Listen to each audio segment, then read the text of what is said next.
ఇవన్నీ ఖచ్చితంగా అదే కాదు. ఈరోజు మీరు చూస్తే ఈ మత్స్యకారులకు సంబంధించినంతవరకు జగన్మోహన్ రెడ్డి గారి ప్రోగ్రాం ఈరోజు ఉంది. జువల్దీనకి వెళ్ళారు, వాళ్ళకు తెలుసు. అది ఒక చిన్న ఇది కాదు. అక్కడ what Chandrababu Naidu is doing in Juvvaladinne, ఏదైతే జగన్మోహన్ రెడ్డి గారు మత్స్యకారుల కోసం ఇంత కోస్ట్ లైన్ మనకుండి లక్షలాది మంది డిపెండ్ అయిన ఆ ఫీల్డ్ రంగం ఏదైతే ఉందో గంగపుత్రులు సముద్రం మీద డిపెండ్ అయ్యి వాళ్ళ జీవనోపాధే కాకుండా మన ఎకానమీ కూడా కంట్రిబ్యూట్ చేస్తున్న నేపథ్యంలో దాన్ని విపరీతంగా బూస్టప్ చేయడానికి అవసరమైన రకంగా ఫిషింగ్ హార్బర్స్ కానీ ఫిష్ ల్యాండింగ్ సెంటర్లు కానీ ఇవి ప్లాన్ చేసి దానికి సంబంధించి వాల్యూ యాడెడ్ ఇవి చేయడానికి వాటి రిపేర్ ఎవ్రీథింగ్ సెల్ఫ్ కంటైన్డ్ తయారు చేసి దానికి ప్లాన్ వేసిన నేపథ్యంలో అలాంటి దాన్ని కంటిన్యూ చేయాల్సింది పోనిచ్చి ఉన్నదాన్ని ప్రైవేటైజ్ చేస్తున్న చంద్రబాబు గారి దీనికి ఆల్రెడీ ఆగ్రహంతో ఉన్న అక్కడ దీనికి వాళ్ళతో మాట్లాడడానికి దానికి వ్యతిరేకంగా వైఎస్ఆర్సీపీ నిలబడుతుందని చెప్పడానికి జగన్మోహన్ రెడ్డి గారు అక్కడికి వెళ్తున్నారు. రెండవది వీక్ పాయింట్ వాళ్ళది. అక్కడ తమిళనాడుకు సంబంధించిన బోట్లు ఏవో వచ్చేసి అక్రమంగా వాటిని ఆపాల్సిన సెక్యూరిటీ పోలీసులు వాళ్ళు చేయకపోగా వీళ్ళు చొరవతో పట్టుకుంటే వీళ్ళు దొంగల మాదిరి వీళ్ళు కుమ్మక్కై పోలీసులు వాటిని రిలీజ్ చేయించి అక్రమంగా పంపించడం. వస్తే ప్రభుత్వం ఎక్కడా పనిచేయదు. ఇప్పుడు నేను చెప్తున్నా, ఇంతకుముందు చెప్పిన శ్రీహరి అరెస్ట్ అయినా ఇంకోటైనా అసలు ఈ ప్రభుత్వం ఉండేది దేనికి, పోలీసు వ్యవస్థ ఉండేది దేనికి? వీళ్ళు ప్రొటెక్ట్ చేయాల్సిన వాళ్ళు వీళ్ళే గుండాలలాగానో వీళ్ళే అసాంఘిక శక్తుల్లాగానో పనిచేస్తే ఈ ఏదో ఏ రకంగా సొసైటీ సక్రమంగా ఉంటుంది. దానికి రోజు రోజుకు అలవాటు చేసి అది ఒక దాన్ని ఏమంటారు ఆ వ్యవస్థనే ఆ రకంగా తయారు చేయడంలో చంద్రబాబు నాయుడు అనుసరిస్తున్న కొత్త కొత్త పద్ధతులు చూస్తుంటే ఒకసారి అది గాడి తెప్పక మళ్ళీ ధరలెక్కి రావడం కూడా కష్టం. అలాంటి పనులు చేస్తూ వస్తున్నాడు ఆయన.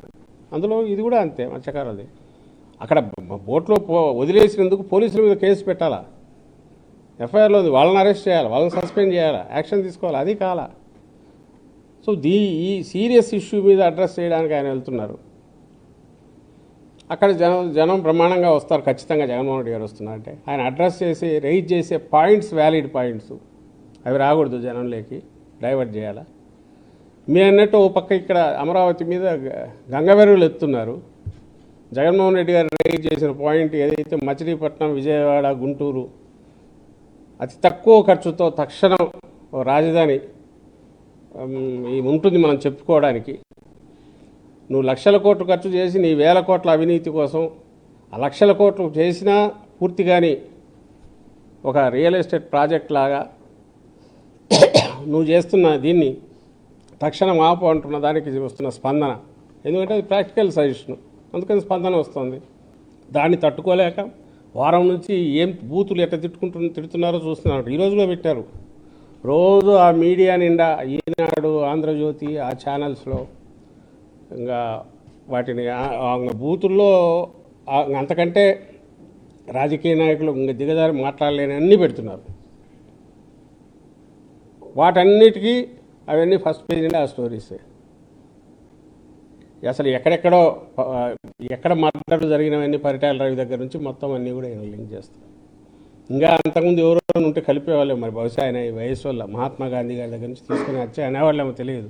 బహుశా ఈయన వయసు సరిపోదు, సూట్ కాదని ఎవరో చెప్పినట్టున్నారు. అంటే కేవలం డైవర్ట్ చేయడానికి ఎంత అడ్డగోలుగా మాట్లాడితే అంత ఇదిగా ఉంటుందని పోతున్న వాళ్ళు ఈరోజు ఇంకోటి అలాంటిది ప్లాన్ చేశారు. మాకు తెలిసిన దాని ప్రకారం చంద్రబాబు చేతిలో కత్తి పెట్టిన ఒకటి వచ్చిన దానికి అదే అని అనుకోవాలి. మీడియాలో వస్తున్న దాన్ని బట్టి ఒక కేసు ఎక్కడో పెట్టి దానికి ఏమో లింక్ చేయాలి శ్రీహరిని అని పెట్టినారని చేసి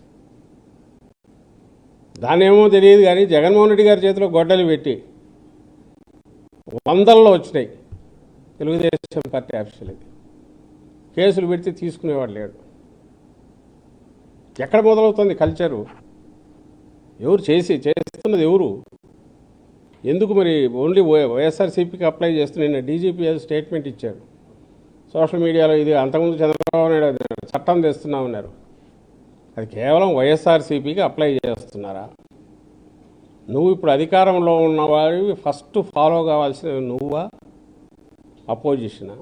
పోనీ ముందడు ఫస్ట్ తొలి అడుగులాగా ఎక్కడైనా ఒక ఉద్యమంలాగా మా దగ్గర నుంచి అలాంటివి వచ్చాయా? నువ్వు పొద్దున్న లేచిన సాయంత్రం వరకు మొత్తం వరుస పెట్టి చేతిలో గొడ్డలు పెట్టి జగన్మోహన్ రెడ్డి గారు వేస్తూ గొడ్డలి గుర్తు పెట్టుకొని స్టేట్మెంట్ ఇస్తా హోమ్ మినిస్టర్తో సహా మంత్రి పదవిలో ఉన్నామనేది వాళ్ళకి గుర్తులేదు.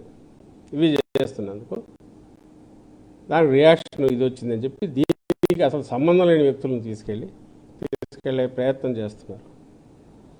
సో వీటన్నిటిని డైవర్ట్ చేయడానికి ఎప్పుడు ఏదో ఒకటి ఇలాంటిది జరగాలనేది ఒకటి, అది జరిగేదేదో టెర్రరైజ్ చేసినట్టు ఉండాలి.